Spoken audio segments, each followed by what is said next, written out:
Bonjour, aujourd'hui j'aimerais vous parler des performances du système éducatif et de ses conséquences pour la productivité du travail à long terme. Alors, nous sommes en février 2024, il y a 2 mois, fin 2023, l'OCDE a rendu public les premiers résultats d'une gigantesque enquête dans le monde sur les performances du système éducatif. C'est ce qu'on appelle l'enquête PISA. C'est une enquête gigantesque dans 81 pays auprès de 690 000 élèves de 15 ans.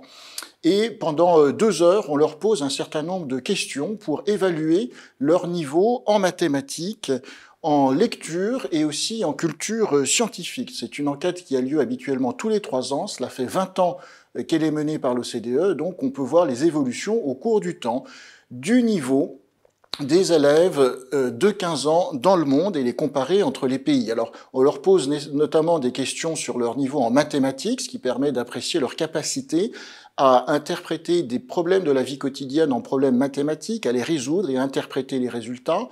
Dans la lecture, on apprécie aussi leur capacité à faire la différence entre des opinions et des faits.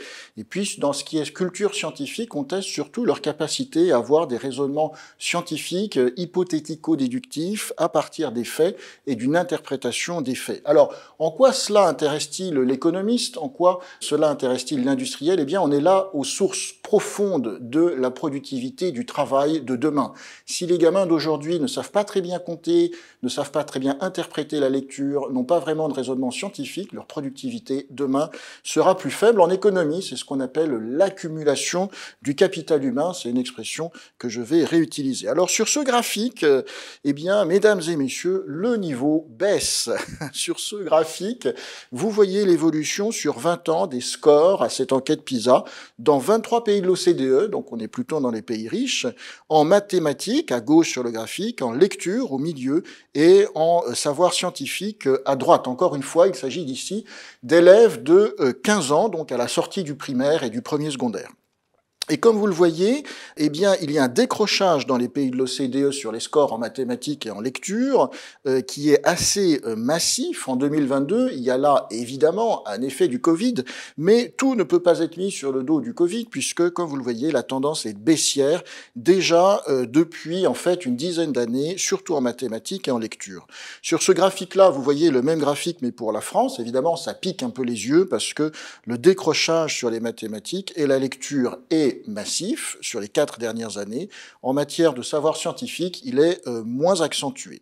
Sur ce graphique, vous voyez une comparaison internationale des scores PISA de différents pays.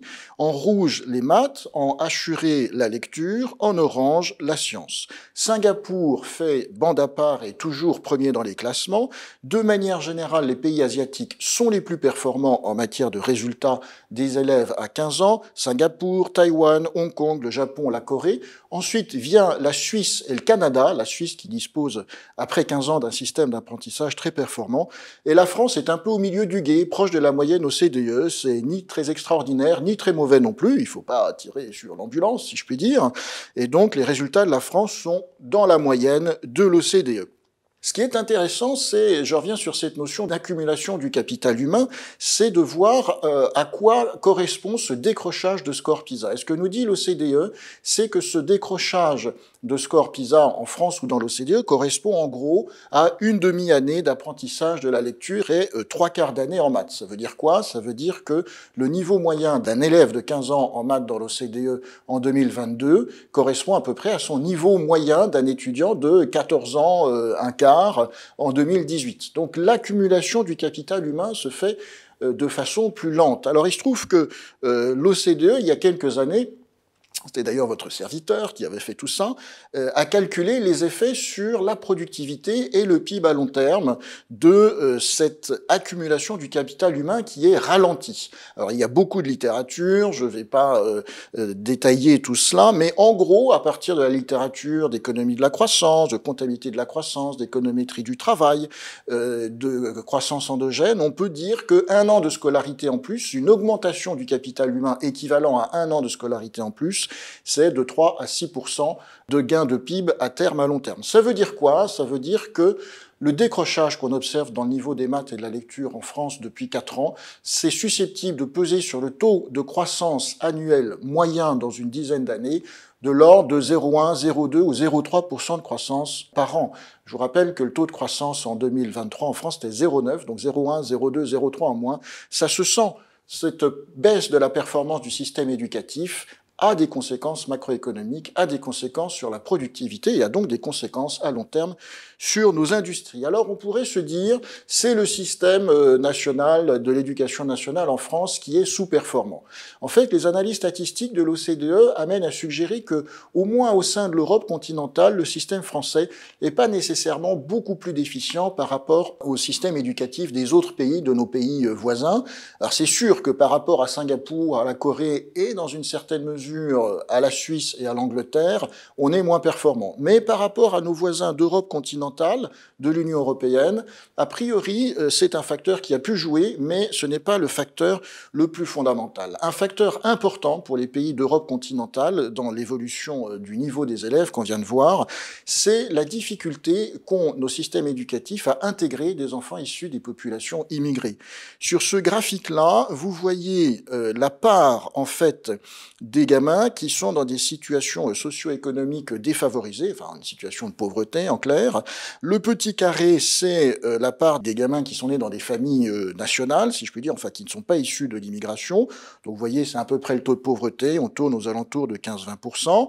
Et puis le losange, c'est le pourcentage de gamins qui viennent de milieux socio-économiques défavorisés. Vous voyez c'est les petits losanges gris, on est à des niveaux 2,5 voire 3 fois plus élevés que pour les autres. Or, on sait très bien que un gamin qui est issu d'un milieu socio-économique défavorisé a des performances éducatives moins fortes. C'est ce qu'un sociologue dès les années 60, Pierre Bourdieu, appelait c'était la reproduction, c'est-à-dire le système éducatif tend malheureusement à reproduire les inégalités sociales. C'est un fait qui est relativement souvent mentionné. Ça, c'est les sociologues qui s'en occupent. Moi, je suis économiste, donc je cite les sociologues.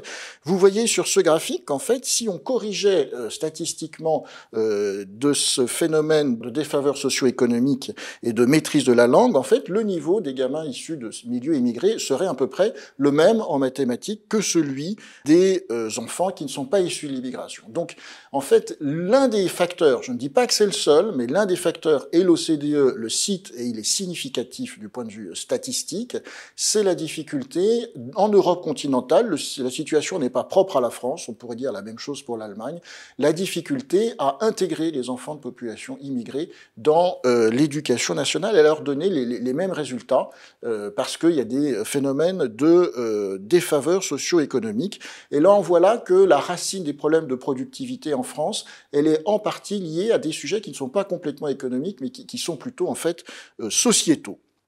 Alors, un dernier point très intéressant dans l'enquête de l'OCDE, c'est le rôle des parents. Parce qu'il se trouve que, intuitivement, on sait bien, c'est un peu ce que dit le sens commun, que des parents qui suivent leurs enfants, ça joue plutôt, enfin pas toujours, mais en moyenne à la hausse sur la performance de l'enfant en matière éducative. Et en fait, ce qui est intéressant dans les données énormes des bases de données de l'OCDE, c'est que ça, on l'observe statistiquement. C'est que on a posé la question aux gamins, est-ce que vos parents vous posent des questions sur ce que vous avez fait à l'école dans la journée? Est-ce que vos parents vont parler avec le professeur pour faire le point sur votre état d'avancement?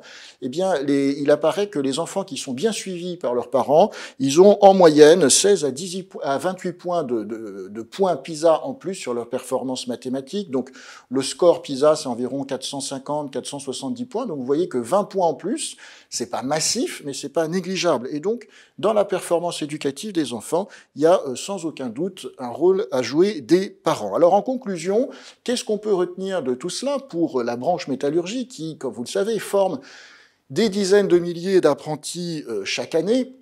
On peut retenir deux choses. La première, c'est que, en fait, le niveau de ces apprentis qui rentrent dans nos centres de formation d'apprentis sur les savoirs fondamentaux, lire, écrire, avoir un raisonnement rigoureux, scientifique, formalisé, ce niveau, objectivement, baisse. Donc, il faut le savoir. Ça peut soulever la question de savoir s'il faut renforcer encore plus qu'on ne le fait déjà, d'ailleurs, la formation aux savoirs fondamentaux dans nos centres de formation des apprentis. C'est une question qui peut se poser. C'est, dans tous les cas, un problème problème lourd de productivité du travail à long terme, un problème d'innovation et aussi un problème d'adaptabilité aux transitions professionnelles. On sait bien que mieux on maîtrise les savoirs fondamentaux, plus est facile la transition professionnelle tout au long de la vie. Et puis, in fine, on peut aussi souligner l'importance de la relation avec les parents. Quand on gère des centres de formation des apprentis, les clients, c'est les apprentis, mais c'est aussi les parents de ces apprentis qui ont un rôle à jouer dans la performance éducative de leurs enfants et donc dans la productivité à long terme de nos industries.